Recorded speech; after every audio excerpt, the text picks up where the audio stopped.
مہینوں اور سالوں اپنی زندگیاں برباد کر رہے، راتوں میں جاگو نا اور منواؤ اپنے رب کو، کر لو اپنی دعائیں، کرا لو اپنی دعائیں قبول۔ اتنی باتیں آ رہی کہ رات میں ایک گھڑی ایسی آتی ہے جس گھڑی میں ایک مسلمان جو دعا کرتا ہے، جو مانگتا ہے، اللہ تعالیٰ اس کو عطا کر دیتا ہے، اور یہ گھڑی ہر رات آتی ہے۔ یہ گھڑی کوئی معاملہ خاص نہیں ہے، سارا سال ہوتا ہے۔ تو کہاں ڈھونڈ رہے ہیں؟ کدھر پریشان ہیں؟ کس سے مانگ رہے ہیں؟ ادھر ہے راستہ، یہ ہے راستہ کہ راتوں میں تہجد کا اہتمام، پھر دعائیں،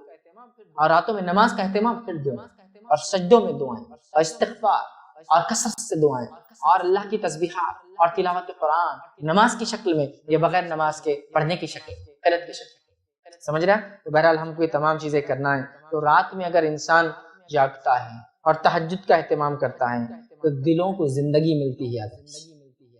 دلوں کو زندگی ملتی ہے۔ وہ ارادے یا وہ عزم جو پست ہو چکے ہیں ان میں ایک نئی زندگی آتی ہے۔ آپ نے سب کچھ کر لیا دنیاوی اعتبار سے، آپ تھک گئے ہیں، اب رات میں اٹھ کے عبادت کریے، اپنے رب کو راضی کیجیے۔ دیکھیے وہ جو عزم تھے اللہ پورے کر دیتے، وہ جو ارادے تھے اللہ پورے کر دیتے۔ آپ دنیاوی اعتبار سے تھک چکے ہیں، اب اس میں ایک نئی جان اللہ تعالیٰ ڈال۔ تو راتوں میں اٹھنے سے زندگی ملتی ہے انسان، وہ عزم جو ختم ہو چکے، پستہ ہو چکے، اس میں نئی توانائی اور نئی جوش اور جان آتی ہے۔ اسی طرح ہم دیکھتے ہیں اللہ تعالیٰ کا قرب حاصل، ٹھیک، اسی طرح ہم دیکھتے ہیں گناہوں سے رات میں اٹھنا انسان کو روکتا ہے، معلوم۔ اسی طرح ہم دیکھتے ہیں یہ گناہوں کا کفارہ بھی بنتا ہے، راتوں میں اٹھنا ہمارے گناہ، اس لیے کہ اللہ تعالیٰ مشقت کو دیکھتا ہے نا۔ اب آپ کہیں گے کیا میں تہجد بغیر رات میں سوئے کے پڑھ سکتا ہوں؟ ہاں پڑھ سکتے ہیں، مسئلہ نہیں، لیکن سو کر اٹھ کے آخری حصے میں اٹھ کر پڑھنا چونکہ اس میں بڑی مشقت ہے، اس کا اجر زیادہ ہے۔ ورنہ تہجد تو عشاء کی بعد بھی پڑھ سکتے ہیں، سونا ضروری ہے، لیکن اجر کے اعتبار سے سو کر نفس کو کاٹ کر پھر اٹھنا اور پھر نماز پڑھنا یہ بڑی بات ہے، سمجھ رہے آپ؟ تو اس کا اجر زیادہ ہے۔ نبی اکرم صلی اللہ علیہ وسلم اور اس پردے کو کھول دے تو اس کے چہرے کے نور جہاں تک پہنچیں گا اس کی مخلوق کو جلا ڈالیں گا۔ کیا فرمانے نبی کریم صلی اللہ علیہ وسلم، تم میں سے کوئی بھی شخص اللہ تعالیٰ کا دیدار نہیں کر سکتا حتیٰ کہ اس کو موت آ جائے۔ تو اہل سنت والجماعت میں اس مسئلے میں کوئی اختلاف نہیں ہے کہ اللہ کا دیدار روز قیامت مومن کرنے والے ہیں، اور ہمیں بھی یہی عقیدہ رکھنا چاہیے۔ اس کے برعکس کسی قسم کا عقیدے میں فسق اور فجور اور گڑبڑ ہم نے نہیں کرنا چاہیے، اس معاملے میں محتاط اور احتیاط کرنا چاہیے۔ اللہ رب العزت کو دنیا میں تو ظاہر سی بات ہے انسان کے لیے دیکھنا ناممکن ہے، لیکن یہ نعمت جو ہے انسان کو جو ہے آخرت میں ملیں گی، یاد رکھیں، اس چیز کو بھی ہم کو سمجھنا یاد رکھیں۔ تو یہ آخرت کی نعمت ہے، اور اس کا وعدہ اللہ رب العزت نے ہر مومن کے، ہر متقی کے لیے کیا ہے جو جنت میں جائیں گا اور وہ پھر اپنے رب کا دیدار کریں گے۔ آئیے اس کے تعلق سے ایک حدیث دیکھتے ہیں۔ حدیث یاد رکھیں اس طرح سے کہ صحیح مسلم کی روایت، اللہ کے رسول صلی اللہ علیہ وسلم فرماتے اور کہتے ہیں، یاد رکھیں اس طرح سے حدیث یاد رکھیں، اور جو ہے صہیب رومی رضی اللہ عنہ اس کے راوی فرماتے ہیں کہ اللہ کے رسول صلی اللہ علیہ وسلم نے فرمایا، جب جنت والے جنت میں داخل ہو جائیں گے اور اس وقت اللہ تبارک و تعالیٰ فرمائیں گا، تمہیں کوئی چیز چاہیے جو تمہیں مزید عطا کروں؟ اللہ جنت میں پوچھا جائے گا، کیا تمہیں کچھ چاہیے جو میں تمہیں اور دوں، چیز جو ہے تمہیں مزید عطا کروں؟ وہ جواب دیں گے کہ کیا تو نے ہمارے چہرے کو روشن نہیں کیا؟ تو جنتی کہیں گے، اللہ تو نے ہمارے چہرے کو کیا روشن نہیں کیا؟ کیا تو نے ہمیں جنت میں داخل نہیں کیا؟ مطلب یہ لوگ جواب دے رہے کہ اللہ تو نے ہمارے چہرے کو روشن کیا، مطلب جنتی بن گئے ہم، تو نے ہمیں جنت میں داخل کیا، اور دوزخ سے نجات نہیں دی، مطلب تو نے ہم کو دوزخ سے نجات دی۔ آپ صلی اللہ علیہ وسلم نے فرمایا، چنانچہ اس پر اللہ رب العزت جو ہے پردہ اٹھا دیں گا، تو انہیں کوئی چیز ایسی عطا نہیں ہوں گی جو انہیں اپنے رب عز و جل کے دیدار سے زیادہ محبوب ہوں گی۔ جب جنتی جنت میں چلے جائیں گے، نعمتوں کا فائدہ اٹھائیں گے، تب اللہ رب العزت ایک سوال کریں گا، کیا تمہیں کچھ اور چیز چاہیے مزید؟ جنتی کہیں گے، اللہ تیرا فضل ہے، تو نے چہرے کو روشن کیا، مطلب جنتیوں میں رکھا، جنت میں ڈالا، جہنم کی نجات دیا، اب کیا باقی ہے؟ تو اللہ رب العزت پھر پردہ ہٹا دیا جائے گا اور وہ اپنے رب کو دیکھیں گے، اور اللہ کے رسول صلی اللہ علیہ وسلم فرماتے اور کہتے ہیں، اور اللہ رب العزت کے دیدار سے زیادہ محبوب کوئی چیز ان کو نہیں ہوگی، مطلب یہ سب سے محبوب چیز ہوں گی، یاد رکھیں۔ اس کا مطلب وہ جنت کی سب سے بڑی نعمت یہی ہے، اور جہنمیوں کا سب سے بڑا عذاب بھی یہی ہے۔ جنتیوں کی سب سے بڑی نعمت یہ ہے کہ اپنے رب کو پیدا کرنے والے کو دیکھ پائیں گے، اور جہنمیوں کا سب سے بڑا عذاب یہ ہوگا کہ اپنے خالق کو کبھی دیکھ نہیں پائیں گے، یاد رکھیے۔ تو یہ بڑی اہم چیز ہے۔ اور اس کے بعد اللہ کے رسول صلی اللہ علیہ وسلم نے سورہ یونس کی آیت نمبر 26 کا ایک حصہ تلاوت کیا اور فرمایا اور کہا، للذین احسنوا الحسنى وزیادہ۔ اللہ کے رسول نے یہ آیت کا حصہ پڑھا اور فرمایا، جس کا ترجمہ یہ ہے، جن لوگوں نے بھلائی کی ان کے لیے خوبصورت جزا ہے، مطلب خوبصورت بدلہ ہے، اور مزید ان کے لیے ہے، اور مزید ان کے لیے کا ترجمہ یا اس کا معنی اور مفہوم مفسرین نے اور محدثین نے لیا، مزید ان کے لیے مطلب دیدار الہی۔ جو انہوں نے کیا اس کا خوبصورت بدلہ ہے، اور جو انہوں نے کیا اس کا مزید اضافہ ملے گا، مزید اضافے میں دیدار الہی۔ اور وہ حدیث صحیح مسلم کی اس میں ہم نے دیکھ چکے کہ نعمت ملیں گی، اللہ سوال کریں گا، پھر اپنا دیدار کروائیں گا، اور یہ سب سے بڑی نعمت ہوں گی، اور یہ زیادہ ہے۔ جنت میں جانا یہی سب سے بڑی نعمت تھی کہ انسان کے لیے، مطلب جہنم سے نجات، اور زیادہ ان کو دیا جائے گا، اور زیادہ سے مراد اللہ رب العزت کا دیدار ہے، یاد رکھیں۔ تو لہٰذا اللہ رب العزت کا دیدار یاد رکھیں، یہ بڑی عظیم نعمت ہے۔ اس عظیم نعمت کو حاصل کرنے کے لیے انسان کو جد و جہد اور کوشش کرنا پڑیں گی۔ سب سے پہلے تو ایمان لانا پڑے گا، چاہے وہ جس درجے کا بھی ہو، کیونکہ ایمان والا ہی جنت میں جائے گا۔ مشرک اور کافر جنت میں کبھی نہیں داخل ہوں گے، جب کبھی داخل نہیں ہوں گے تو کبھی رب کو دیکھ بھی نہیں پائیں گے، یاد رکھیں۔ تو لہٰذا یہ کنڈیشن ہے۔ بہرحال آج ہمارا ٹاپک یہ نہیں ہے کہ کون کون سے اعمال کی وجہ سے دیدار الہی ہو سکتا ہے، لیکن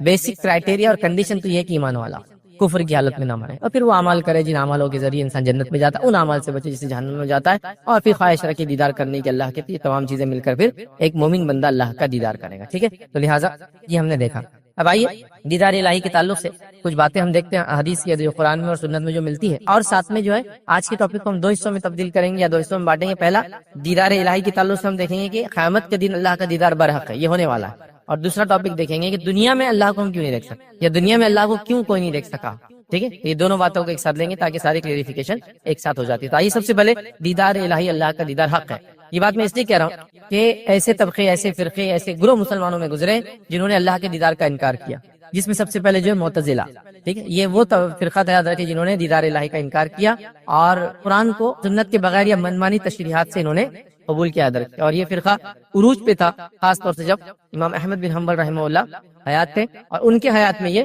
سیاسی طاقت بن گیا تھا، کیونکہ اس زمانے کا جو خلیفہ تھا اس نے جو ہے اہل سنت والجماعت کو چھوڑ کر، یاد رکھیے، اسی فرقے میں ہو جا کر شامل ہو گیا تھا۔ حالانکہ فرقہ اس سے پہلے موجود تھا، لیکن ابھی صرف کتابوں کی شکل میں، تحریری شکل میں، تقریری شکل میں اپنی تحریک کو پھیلا رہے تھے، لیکن ابھی ان کو پولیٹیکل طاقت نہیں ملی تھی، یاد رکھیں۔ اور جب یہ کام تب بھی کر رہے تھے جب امام شافعی موجود تھے، یاد رکھیں۔ امام شافعی رحمہ اللہ نے ان کے خلاف پورا محاذ کھڑا کر دیا تھا، اور ان کے خلاف بات کرتے رہے۔ اسی کے اس میں امام شافعی کو جو ہے نظر بند کر دیا گیا، مطلب جیل میں تو نہیں ڈالا گیا، لیکن ہوتا ہے نا ایک گھر میں لے جا کر رکھ دینا، اور اس گھر سے آپ باہر نہیں نکل سکتے، کیونکہ امام شافعی کرتے تھے۔ حالانکہ ابھی یہ پولیٹیکلی طاقت میں نہیں آتا ہے فرقہ، ابھی صرف یہ اپنی تحریکوں کو پھیل، لیکن یہ انفلوئنشل ہو چکے تھے، منسٹر لیول تک وغیرہ جا چکے تھے۔ بغداد بھیج دیا گیا، کہا خلیفہ نے کہا بلا لو ان کو یہاں، کیونکہ کمپلین کی گئی وغیرہ وغیرہ کی یہ عجیب و غریب باتیں پھیلاتے ہیں، نعوذ باللہ، حالانکہ حق کی بات کر، کتاب و سنت کی بات کرے تھے۔ اور اسی سلسلے میں ان کا پہلی بار بغداد آنا ہوا، اور امام احمد بن حنبل سے ان کی ملاقات بھی، یاد رکھی، اور امام احمد بن حنبل نے ان کی شاگردگی اختیار کی، ان سے علم حاصل کیا، ساری چیزیں۔ پھر بعد میں امام احمد بن حنبل کے زمانے میں یہ فرقہ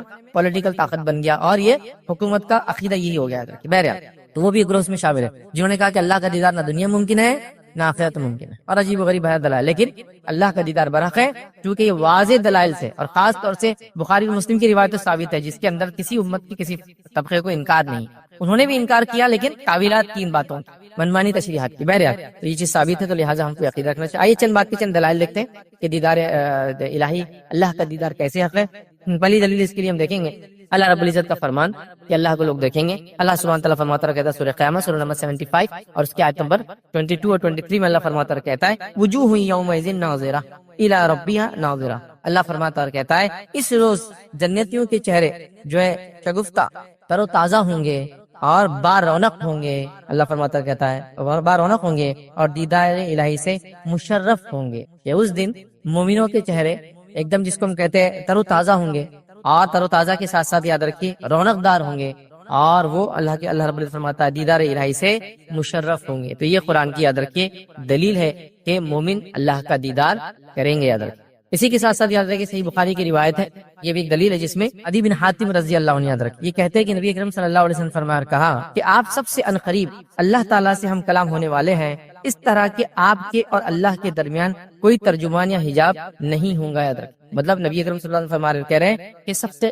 زیادہ جو ہے قریب جو ہے اللہ کے میں رہوں گا، اور جب اللہ سے ہم بات کریں گے تو کوئی ترجمان ہمارے بیچ میں نہیں ہوں گا، یاد رکھیں۔ تو یہ ایک دلیل ہے کہ اللہ رب العزت کو ایک مومن بندہ دیکھنے والا، یاد رکھیں۔ اسی طرح یاد رکھیے اللہ کو ہم جو ہے دیدار کریں گے، اور یہ دیدار ہم کو نصیب ہوں گا، مومنوں کو نصیب ہوں گا، اس کے لیے تو بہرحال دعا کرنی چاہیے۔ اس کی ایک اور دلیل یہ یاد رکھیے جو بخاری کی روایت ہے، صحابہ فرماتے اور کہتے ہیں کہ نبی اکرم صلی اللہ علیہ وسلم نے فرمایا اور کہا کہ ہم نبی اکرم صلی اللہ علیہ وسلم کی مجلس میں جو بیٹھے تھے کہ اچانک آپ نے 14ویں کے چاند کی جانب دیکھا، مطلب شام کا وقت تھا، صحابہ نبی اکرم صلی اللہ علیہ وسلم کے اطراف بیٹھے تھے اور 14ویں کا چاند 14 کا جو مون ہوتا ہے آپ دیکھتے ہیں بہت چمکدار ہوتا ہے، اور 14ویں کا چاند اس لیے زیادہ سب سے چمکدار ہوتا ہے کیونکہ یہ سب سے بڑا ہوتا ہے سائز میں، چاند چونکہ 28 دن کی سائیکل میں چلتا ہے، تو 14th ڈے یہ سب سے زیادہ برائٹ ہوتا ہے، اتنا برائٹ کہ آج تک ہم کو یہ چیز کا کچھ علم نہیں، سمجھ میں بھی نہیں آتا، کیونکہ لائٹیں ہونے کی وجہ سے یہ سب ختم ہو گیا، لیکن جس زمانے میں لائٹیں نہیں تھی تو اس وقت تو 14ویں کے چاند کا لوگ انتظار کرتے سفر کرنے کے لیے، کیونکہ پھر رات میں بھی سفر کر سکتے تھے، اتنا روشن ہوتا ہے کہ ایک مطلب چل سکتے، چیزوں کو دیکھ سکتے، مطلب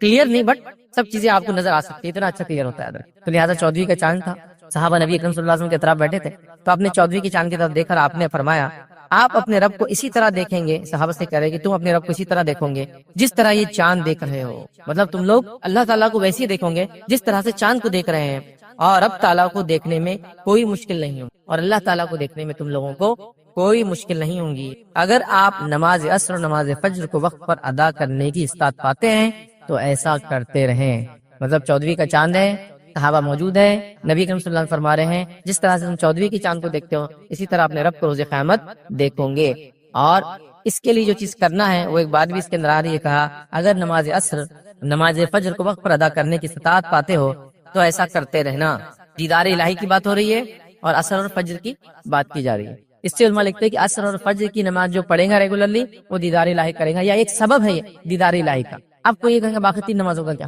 5 ہے نا ٹوٹل نماز، دیکھیے جو ان 2 کی پابندی کر لے باقی 3 ان کے لیے آسان ہے، جو ان 2 کی پابندی نہیں کر پائے باقی 3 بھی ان کے لیے مشکل ہو جاتی ہے، یہ ایک دم بالکل عام بات، کیونکہ ایسی نمازیں یاد رکھیے بڑی مشقت ہوتی ہے، فجر کی نماز آدمی رات میں سویا ہے اٹھنا دل نہیں بولتا، عصر کی نماز عموماً لوگ دوپہر میں آرام کرتے ہیں، اس کا جانا جان پہ آتا ہے، اس لیے ان 2 نمازوں کا خاص طور سے تذکرہ کیا گیا، اور عصر کی نماز کے تعلق سے بہت ساری باتیں آتی ہیں، اس طرح فجر کے تعلق سے بہت ساری باتیں آتی ہیں، عصر کو صلاۃ وسطیٰ کا بیچ کی نماز کی پابندی قرآن نے حکم دیا کرو، تو لہٰذا اس سے علماء لکھتے ہیں کہ ان 2 نمازوں کی پابندی کرنے والا اللہ کا دیدار کرے، تو اللہ کا دیدار تم کرو گے کیسے کرو گے، جیسے 14ویں کی چاند کو دیکھتے ہو اس میں کوئی تکلیف و مشقت نہیں، تو ویسے ہی تم اللہ رب العزت کا بھی دیدار کرو گے، نبی اکرم صلی اللہ علیہ وسلم نے اس بات کو واضح اس روایت کے اندر کر دیا تھا۔ اب ایک بات یاد رکھی وہ آتی ہے جو لوگ دلائل کے طور پہ پیش بھی کرتے ہیں، اس بات کو یاد رکھیے، اہل سنت والجماعت میں سے نہیں لیکن دیگر لوگ بھی کرتے ہیں، کبھی کنفیوژن ہوتا ہے قرآن کو جب ہم پڑھتے ہیں، اللہ سبحانہ تعالیٰ فرماتا ہے سورہ انبیاء سورہ نمبر 21 اس کی آیت نمبر 35 میں اللہ کہتا ہے اور فرماتا ہے وَنَبْلُوَكُمْ بِالشَّرِّ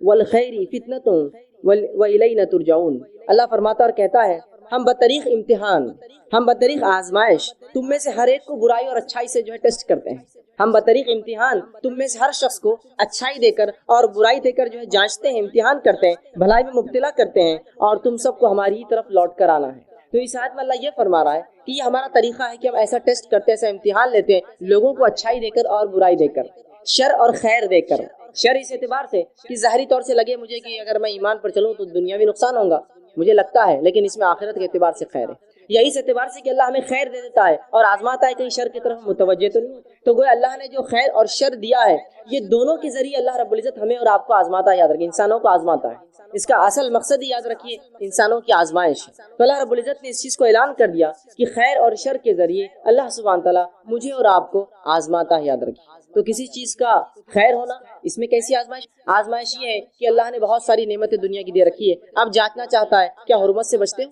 یا حرام کاموں میں جو ڈوب جاتے ہیں، اسی طرح کچھ نعمتیں اللہ دنیا کی چھین لیتا ہے اور پھر آزما کے دیکھتا ہے کیا شکر گزار بنتے ہو اللہ کی یا ناشکری کرتے ہو اس حالت کے اندر، تو گویا خیر اور شر دونوں کے ذریعے اللہ رب العزت میرا اور آپ کا، ہم تمام کا جو ہے امتحان لیتا ہے۔ اسی طرح جو ہے جب اللہ رب العزت مومنوں کو لیکن آزماتا ہے، ان کا ٹیسٹ لیتا ہے، تو یاد رکھیے اس آزمائش کا بدلہ بھی دیتا ہے، صرف آزمائش ہی نہیں کہ ہمیں صرف ٹیسٹ کیا جائے، آزمایا جائے، بلکہ اس آزمائش کا ہمیں بدلہ ملتا ہے، اور نبی اکرم صلی اللہ علیہ وسلم فرماتے ہیں، صحیح مسلم کی حدیث ہے، بہت زبردست حدیث ہے، یاد رکھیے اس بات کو آپ سمجھیے، حدیث میں جو بیان کی جا رہی ہے تو انشاءاللہ العزیز ہر آدمی جس حالت میں ہے اللہ کا شکر ادا کریں گا اور خوش زندگی گزاریں گا، افسوس زدہ نہیں ہوگا، پریشان نہیں ہوگا، جس طرح سے آج ہم چھوٹی چھوٹی مصیبتوں پر پریشان ہوتے ہیں۔ آئیے سنیے نبی اکرم صلی اللہ علیہ وسلم کیا فرماتے ہیں۔ آپ صلی اللہ علیہ وسلم ایک مجلس میں بیٹھے تھے، صحابہ آپ کے اطراف تھے، آپ مسکرائے، صحابہ نبی اکرم صلی اللہ علیہ وسلم کو دیکھتے رہے کہ آپ مسکرائے، جب آپ کا مسکرانا ختم ہوا تو اللہ کے رسول نے پوچھا کیا تم مجھ سے پوچھو گے نہیں میں کیوں مسکرایا، کیا مجھ سے سوال نہیں کرو گے کہ میں اچانک کیوں مسکرایا، تو کہ اللہ کے رسول بتا دیجیے آپ کیوں مسکرائے، تو کہا میں اس لیے مسکرایا، اور آپ نے فرمایا کہ مومن کا معاملہ بڑا عجیب ہے، اس معاملے پہ مجھے مسکرانا آیا، میں ہنس پڑا۔ یقین اللہ کے رسول صلی اللہ علیہ وسلم خیخے مار کر نہیں ہنستے تھے، صرف مسکراتے تھے، تو کہا وہ مومن کا معاملہ بڑا عجیب ہے، اس معاملے کو سوچ کر میں مسکرایا۔ کیا معاملہ عجیب ہے؟ مومن کا معاملہ عجیب ہے، اور وہ یہ ہے کہ جب اللہ رب العزت اسے فراوانی دیتا ہے، دنیا کی اچھی زندگی دے دیتا ہے، اولاد دے دیتا ہے، دھن دولت مال دے دیتا ہے، جب اچھی زندگی دیتا ہے تو یہ شکر ادا کرتا ہے، یہ اس کے لیے اچھا ہے۔ اور جب اللہ اس کو تنگ دستی دیتا ہے، محتاجی دیتا ہے اور دنیا کی زندگی میں کچھ کم کر دیتا ہے تو مومن صبر کرتا ہے، یہ اس کے لیے بہتر ہے، اور یہ دونوں حال میں اس کے لیے خیر ہے کہ اگر اچھائی دے تو شکر کرے، یہ اس کے لیے بہتر، اگر برائی ہو تو صبر کرے، یہ اس کے لیے بہتر، اور یہ معاملہ مومن کے علاوہ کسی اور کا نہیں ہے۔ اسی تعجب پر میں مسکرایا، اس بات کا مجھے عجیب لگا کہ اللہ مومن کو دونوں حال میں دیتا ہے بدلہ۔ دیکھیے نا کتنی اچھی بات ہے کہ اگر میں فراوانی میں ہوں، خوشحالی میں ہوں، تب بھی بدلہ پا رہا ہوں، اس کا شکر ادا کرے، اور اگر تنگ دستی ہوں، بدحالی میں ہوں، مصیبتوں میں ہوں، کسی آزمائش میں ہوں، تب میں اللہ کے سامنے صبر کر رہا ہوں، اللہ سے اس کا اجر طلب کر رہا ہوں، یہ معاملہ بھی خیر ہے۔ گویا مومن کو مصیبت بھی فائدہ دے رہی ہے، مومن کو جو فراوانی فائدہ دے رہی ہے، تنگ دستی میں بھی معاملہ جو ہے، جس کو میں عام زبان میں کہوں گا کہ چیت بھی اور پٹ دونوں بھی آئے، مومن کی جیت ہے۔ برے حالات آئے تو بھی اس کو فائدہ، اچھے حالات آئے تو بھی اس کو فائدہ، شکر ادا کرے اچھے حالت میں اللہ بدلہ دے گا، صبر کرے برے حالت میں اللہ بدلہ دے گا۔ تو مومن کا معاملہ عجیب ہے، رسول اللہ نے فرمایا، اور یہ معاملہ آپ نے حدیث میں فرمایا صرف اور صرف مومن کا ہے، مومن کے علاوہ یہ معاملہ کسی کا بھی نہیں، یاد رکھیے کسی اور کا نہیں یہ مسئلہ، صرف ہمارا معاملہ ہے جو ایمان کا دعویٰ کرتے ہیں، دونوں حال میں خوش ہوتے ہیں، دونوں حال میں بدلہ پاتے ہیں۔ اسی طرح جامع ترمذی کی روایت ہے، آپ صلی اللہ علیہ وسلم فرماتے ہیں جب مومن کو اللہ آزماتا ہے تو کیا ملتا ہے اس کے بدلے، سنیے آپ صلی اللہ علیہ وسلم فرماتے ہیں آزمائش مومن پر آتی رہتی ہے، آزمائش مومنوں پر آتی رہتی ہے، اور ان کی جان میں آتی، ان کے مال میں آتی، مال میں مصیبت آتی ہے، دھن دولت لوٹ گیا، تجارت ڈوب گئی، آگ لگ گئی، فلاں مسئلہ ہو گیا، لوٹ گیا، تجارت اچانک ٹھپ ہو گئی، کم ہو گئی، تو یہ مال میں کمی، یا اناج اگا نہیں، کھیتی باڑی خراب ہو گئی، یہ مال میں کمی۔ اور کبھی اولاد سے آزماتے ہیں کہ اولاد دیتے ہیں کبھی چھین لیتے ہیں، دیتے ہیں تو معذور دیتے ہیں، پیدا ہوتی ہے تو کبھی مر جاتی ہے، یا کسی کو دیتے نہیں، اولاد میں آزمائش ہے۔ تو مومن کو اللہ رب العزت آزمائشتا ہے، اس کے جان میں، اس کے مال میں، اس کی اولاد میں، اور اللہ کے رسول آگے فرماتے ہیں حتیٰ کہ جب وہ اللہ سے ملتا ہے، اللہ اس کو آزماتے رہتا پوری دنیا میں، حتیٰ کہ جب اپنے رب سے ملتا ہے تو اس پر کوئی گناہ باقی نہیں رہتا، سب کا اس کو دنیا کے اندر اس کے گناہوں کا بدلہ مل جاتا ہے۔ سمجھ رہے ہیں بات کو؟ تو گویا اگر مومن پر کوئی آزمائش آتی ہے تو اس آزمائش کے عوض اس کے گناہ جھڑ جاتے ہیں، گناہ کم ہو جاتے ہیں۔ اور نبی اکرم صلی اللہ علیہ وسلم نے حدیث میں بیان کیا اور فرمایا اگر مومن کو کانٹا بھی چبھتا ہے تو اس کا بھی اجر لکھا جاتا ہے، اس کے گناہ معاف ہوتے ہیں۔ سبحان اللہ، تکلیف میں اٹھا رہا ہوں اس کا بھی بدلہ پاتا ہوں۔ آپ ایک مرتبہ باہر نکلے صحابہ کے ساتھ فجر کی نماز کے بعد، ایک جھاڑ تھا سامنے، جو سردی کا موسم تھا اور پتے اس کے سوکھ چکے تھے، پتجھڑ تھا وہ۔ آپ آئے، صحابہ آپ کے ساتھ تھے، آپ نے اس جھاڑ کو پکڑ کر ہلایا، جب جھاڑ کو ہلایا تو کچھ پتیاں گرنے لگی جو کہ سوکھ چکی تھی۔ نبی اکرم صلی اللہ علیہ وسلم فرمایا جب تم میں سے کوئی شخص بخار میں مبتلا ہو جاتا ہے، بیمار ہو جاتا ہے، بالخصوص بخار آتا ہے جسم میں، تو اس کے گناہ ایسے ہی جھڑتے ہیں جیسے جھاڑ کے پتے میرے ہلانے سے جھڑے ہیں۔ سبحان اللہ، دیکھیں تکلیف آزمائش ہے، آزمائش پہ صبر کر رہا ہے تو بدلہ بھی پا رہا ہے، اور اس حد تک بدلہ ملتا ہے کہ جامع ترمذی کی روایت کے مطابق مومن آزمایا جاتا ہے اس کے مال میں، اس کی دولت کے اندر، اس کی جان کے اندر، اس کی اولاد میں، حتیٰ کہ جب اپنے رب سے اس کی ملاقات ہوتی ہے موت کے بعد تو تب گناہوں سے بری ہوتا ہے، گناہوں سے پاک ہوتا ہے۔ اور ظاہر سی بات ہے جب انسان گناہوں سے پاک ہوگا تو اس کا ٹھکانہ میں سمجھتا ہوں سب جانتے ہیں، جنت کے علاوہ کچھ نہیں ہو سکتا۔ تو آپ دیکھ رہے ہیں تو گویا آزمانا اللہ کی سنت ہے،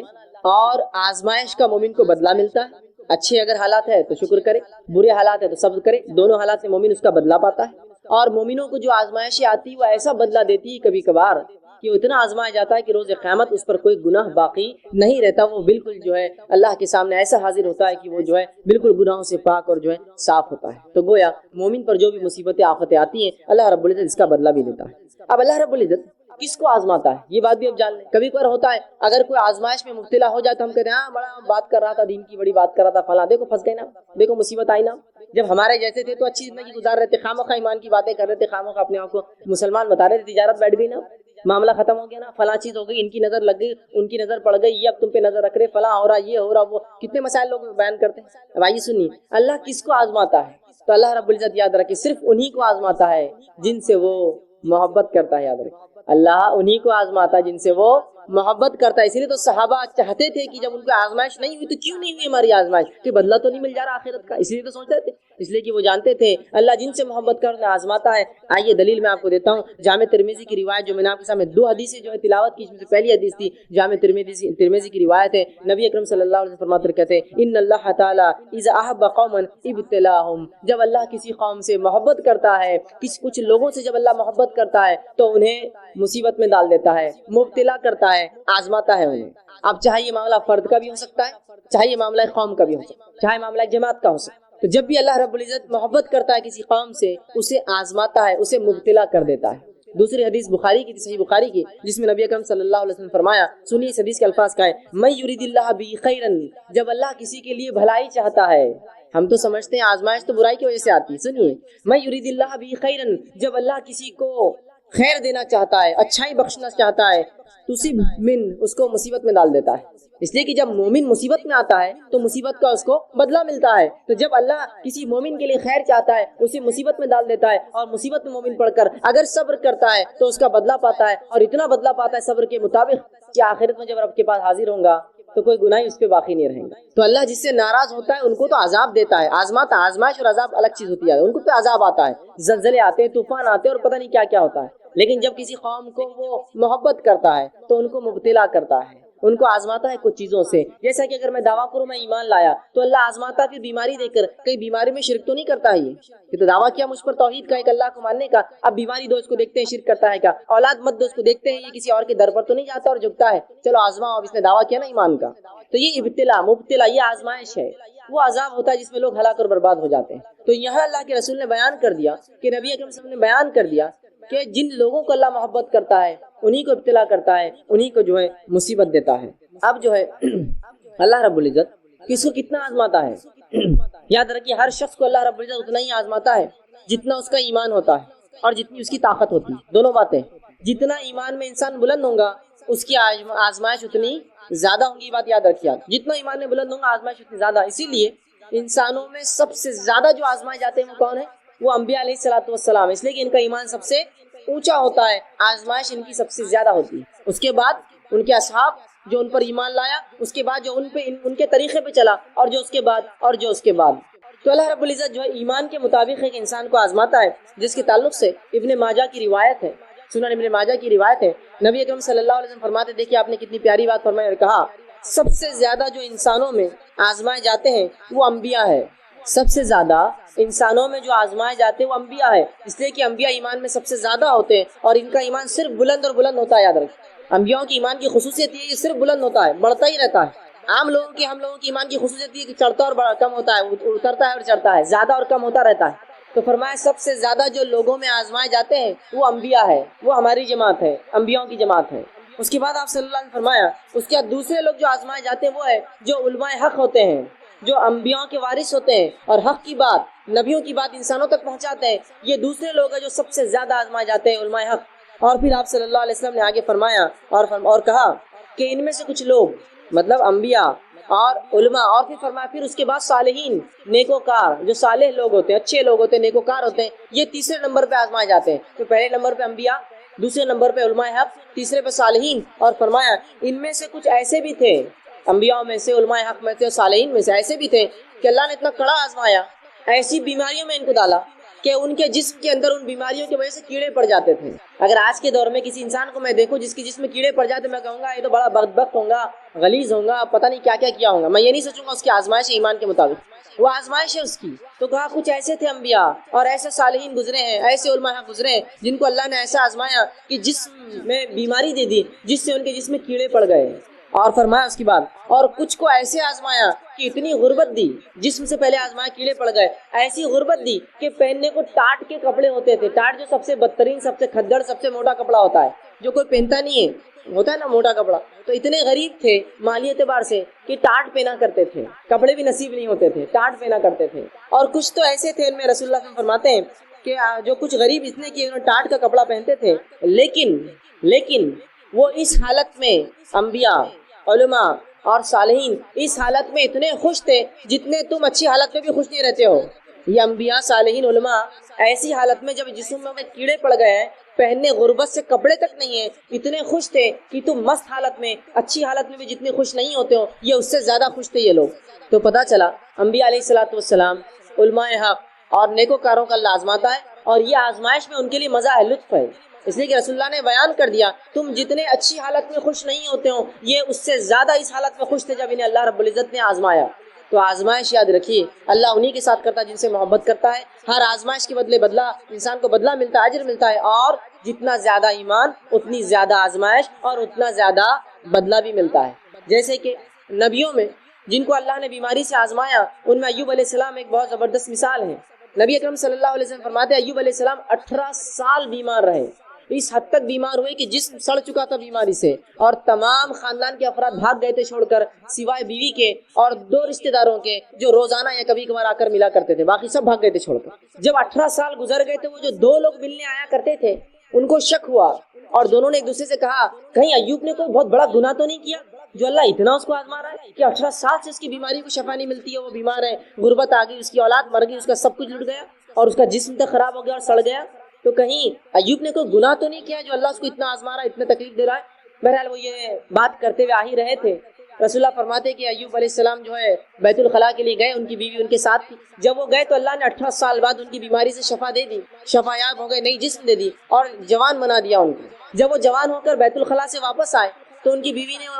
ان کو پہچانا نہیں، پھر تو ان سے پوچھا کہ کیا تم نے اللہ کے نبی ایوب جو بیمار ہے اس کو دیکھا ہے؟ اور دیکھنے دکھانے میں ایوب بالکل تمہارے جیسا دکھتا تھا جب جوان تھا، حالانکہ وہ خود ایوب علیہ السلام۔ تو دیکھیے 18 سال ایوب علیہ السلام کو اللہ رب العزت نے جسمانی بیماریوں سے، مال کی کمی سے، اولاد کی کمی سے آزمایا۔ تو اللہ جن لوگوں کو آزماتا ہے، یاد رکھیے ان سے اللہ محبت کرتا ہے، اس لیے آزماتا ہے، اور جتنی آزمائش زیادہ ہوتی ہے اللہ رب العزت اتنا زیادہ انسانوں کو اس آزمائش کے بدلے میں جو ہے بدلہ دیتا ہے، اجر دیتا ہے اور ثواب پہنچاتا ہے۔ کہ اللہ رب العزت جو ہے کتنا آزماتا ہے لوگوں کو، کیا ایسا تو نہیں اللہ مجھے اتنا آزمائے گا کہ میں جس کو برداشت نہ کر سکوں؟ کہیں ایسا تو نہیں کہ اللہ ہمیں اتنا آزمائے گا کہ میں برداشت نہ کر سکوں؟ لوگ کہتے ہیں میں بیمار ہوں، یہ برداشت کے باہر ہے، وہ مصیبت برداشت کے باہر ہے، یہ مال کی کمی برداشت کے باہر ہے۔ تو کیا اللہ لوگوں کو ان کے طاقت سے زیادہ آزماتا ہے؟ آئیے سنیے، اللہ رب العزت کبھی بھی انسانوں کو ان کی طاقت سے زیادہ نہیں آزماتا، یاد رکھیں۔ اس لیے کہ اللہ سبحانہ تعالیٰ نے قرآن کے اندر سورہ بقرہ سورہ نمبر 2 آیت نمبر 286 میں فرمایا اور کہا لا یکلف اللہ نفسا الا وسعها، اللہ کسی انسان کو اس کے طاقت سے زیادہ نہیں آزماتا ہے، اللہ کسی نفس کو اس کے طاقت، اس کے برداشت سے زیادہ نہیں آزماتا۔ تو یہ بات طے ہے کہ اللہ سبحانہ تعالیٰ مجھے اور آپ کو ہماری طاقت سے زیادہ نہیں آزمائیں گا، جتنی طاقت ہے، جتنی قوت ہے ہم میں، اتنی ہی صرف ہماری آزمائش ہونے والی ہے، اس سے زیادہ یاد رکھیے میری اور آپ کی آزمائش نہیں ہوتی ہے۔ تو ایک انسان کو جس کو اللہ محبت کرتا ہے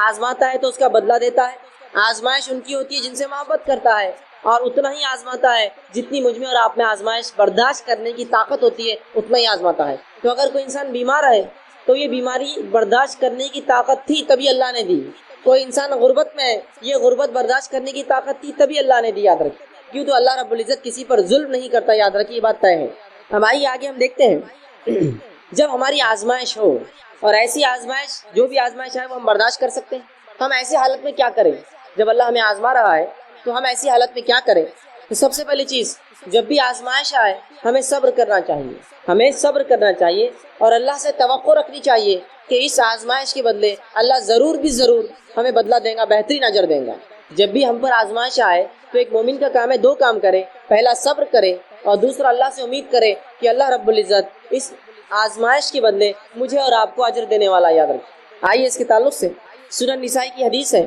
نبی اکرم صلی اللہ علیہ وسلم فرماتے ہیں کہ اللہ رب العزت نبی اکرم صلی اللہ علیہ وسلم فرماتے ہیں کہ جب اللہ کسی مومن بندے سے کوئی چہیتی چیز اس کی چھین لیتا ہے، جب اللہ کسی مومن بندے سے اس کی چہیتی چیز چھین لیتا ہے، محبت والی چیز جس کو وہ چاہتا ہے، جس کو پسند کرتا ہے، اگر اللہ رب العزت ایسی کوئی چیز چھین لیتا ہے اور اس پر وہ صبر کرتا ہے، یہ نہیں کرتا ہے کہ اللہ میرے گھر ملا تھا کیا، میری اولاد ملی تھی کیا، میں ہی ملا تھا کیا، یہ نہیں، صبر کرتا ہے کہ جو اللہ نے کرنا تھا کیا، میں صبر کرتا ہوں، اور صبر کرتا ہے اور اجر طلب کرتا ہے، اللہ مجھے اس کا بدلہ دے اس نقصان کا، تو رسول اللہ فرماتے ہیں تو اس شخص کا بدلہ سوائے جنت کے اور کچھ بھی نہیں ہوتا ہے۔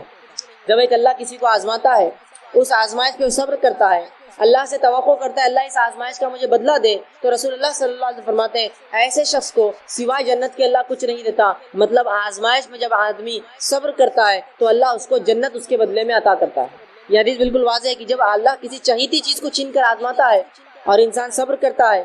اور اللہ رب العزت سے اجر طلب کرتا ہے تو اللہ رب العزت اس کو اجر دیتا ہے، اور اللہ سبحانہ تعالیٰ کا وہ اجر جو صبر کرنے پر ہے سوائے جنت کے اور کچھ بھی نہیں ہوتا ہے، یاد رکھیے۔ تو اب دیکھیے جو باتیں ہم نے اب تک دیکھی وہ یہ کہ اللہ محبت کرنے والوں کو آزماتا ہے، اتنا ہی آزماتا ہے جتنی طاقت ہو، اور جب آزماتا ہے تو میرا اور آپ کا کام ہے ہم صبر کریں اور اللہ سے امید کی توقع کریں، یاد رکھیں، بے صبرے نہ ہو، نہ شکرے نہ ہو، یہ نہ کہے کہ اللہ میرا ہی گھر ملا تھا کیا، ہم ہی ملے تھے کیا، بلکہ یوں کہے کہ اللہ تو نے آزمائش دی ہے، اب تو ہی صبر عطا کر اور اس کا اچھا مجھے بدلہ دے۔ اگر ایسا معاملہ اگر ہو جائے مومن کا تو دیکھیے اس کے لیے اچھے حالات بھی خیر ثواب کا باعث، برے حالات بھی خیر ثواب کا باعث بن جاتے ہیں۔ اب آئیے ایک بنیادی سوال، اللہ کیوں آزماتا ہے؟ اللہ کیوں آزماتا ہے؟ کسی کو آزماتا ہے، بدلہ دیتا ہے، فائدہ سب، لیکن آزماتا کیوں ہے؟ بنیادی چیز. تو میں ایک مثال دے کر اس بات کو آگے بڑھانے کی کوشش کروں گا کہ اگر آپ مجھ پر اعتماد کرتے ہیں, بھروسہ کرتے, سمجھ لیجئے میری شخصیت پر آپ اعتماد کرتے اور بھروسہ کرتے ہیں. میں کسی دن آپ کے گھر پر آیا اور آ کر کہا کہ یہ ایک پیلی سی چیز لایا, ایک ٹکڑا ہے پیلا, اور کہا کہ یہ 1 تولے کا ہے, مجھے کوئی ضرورت ہے, آپ اس سونے کو رکھ لیجئے اور اس کے بدلے مجھے پیسہ دے دیجئے. تو کیا آپ مجھے پیسہ دے دیں گے وہ چیز رکھ کر آپ کے پاس؟ اگر آپ میں سے کچھ لوگ یہ کر سکتے ہیں تو ہاتھ اٹھائیے, میں کل آپ کے گھر آ جاؤں گا پیلا ٹکڑا لے کر اور اس کے بدلے میں پیسہ لے لوں گا. آپ کہیں گے ٹھیک ہے آپ کی شخصیت پہ بڑا اعتماد ہے, لیکن تھوڑا جانچ لیں گے کہ سونا